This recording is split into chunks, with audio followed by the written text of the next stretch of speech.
আসসালামু আলাইকুম বড় ভাই। ওয়ালাইকুম সালাম ডিপজল ভাই। আজ সুমন ভাইকে নিয়ে কিছু কথা বলবো, আপনারা সবাই বসে বসে শুনেন।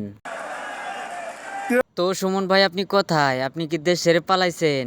আপনি নাকি বিদেশে অনেক শান্তিতে আছেন নাকি শুনলাম। বিদেশে এসেও যে খুব বেশি এইসব চিন্তায় যে শান্তি দেয় তা না।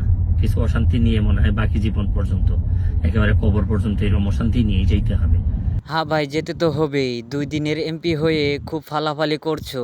হাসিনার পা ধরে তাল গাছে উঠে গেছো, তো হাসিনার পা তো আর এখন নাই, তাই গাছ থেকে পড়ে গেছো। আমার জীবনে অনেকগুলা ভুল সিদ্ধান্ত, ভুল কাজ আছে আমার জীবনে। আমি মানুষ হিসেবে অনেক ভুল করছি। হ্যাঁ, ভুল তো করছেনই। হাসিনার পা ধইরা তাল গাছে উঠছেন, সে তো এখন আপনারে লাথি মাইরা পালায় গেছে, আর আপনি পইড়ে গেছেন।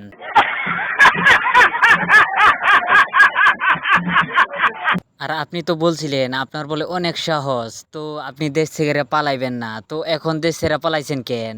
আমি কোনোভাবেই এই দেশ ছাড়বো না। এই দেশ আমার।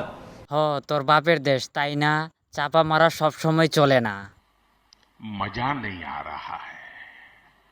দেশ ছাড়বো তো আমি কখন, যদি আমার এমন কোনো অসুখ হয় যেটা দেশে কোনো আর রোগ, এই রোগ দেশে কোনো চিকিৎসা নাই, তাতেও আমি মনে করি মৃত্যু তো হবেই। দেশটাতে হওয়ার মতো শান্তি আর কোনো কিছুতে আমি পাই না।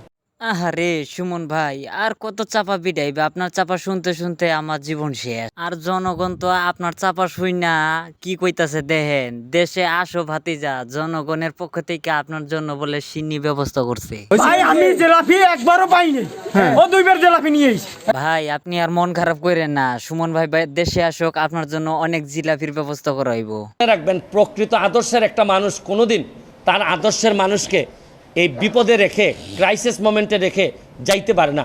সুমন ভাই, আপনি আর কত চাপা পিটাইবেন? আপনি তো সবার আগে দেশ ছেড়ে পালাইছেন। হায় রে চাপাবাজ এমপি।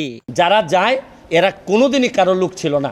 এরা একমাত্র এদের ছাড়া কোনো চিন্তা এরা কোনোদিন করে নাই। ছি সুমন ভাই, ছি ছি। সবাই আপনাকে এত ভালোবাসতো, সম্মান করতো, আর তার প্রমাণ এভাবে চাপা মেরে প্রকাশ করলে দালালের মতো। শুনেন, উত্থান পতন জমিনে কে সম্মানিত হবে তার ফয়সালা হয় আসমানে। হ ভাই হ, সম্মান দেওয়ার মালিক আল্লাহ, কেড়ে নেওয়ারও মালিক আল্লাহ। উনি যাকে ইচ্ছা ক্ষমতা দেয়, আবার যাকে ইচ্ছা ক্ষমতা থেকে নাফাইও দেয়। আমাকে না হয় কেউ আর ফলো করবে না, আমাকে জাতীয় বেঈমান বলবেন, বলেন। আমিও এক সময় আপনার ফ্যান ছিলাম। যখন দেখলাম আপনি বাংলাদেশের কোনো কিছু চোখে দেখেন না, কারো জীবনের মূল্য আপনার কাছে নেই, তখন থেকে আপনাকে আমিও ঘৃণা করা শুরু করেছি। তারপরও আমি বিশ্বাস করি, আমি জননেত্রী শেখ হাসিনাকে শেষ পর্যন্ত আমি আমি চেষ্টা করব তার সাথে থাকার। সুমন ভাই, অনেক চাপা শুনলাম, আর ভালো লাগে না আপনার কথা শুনতে।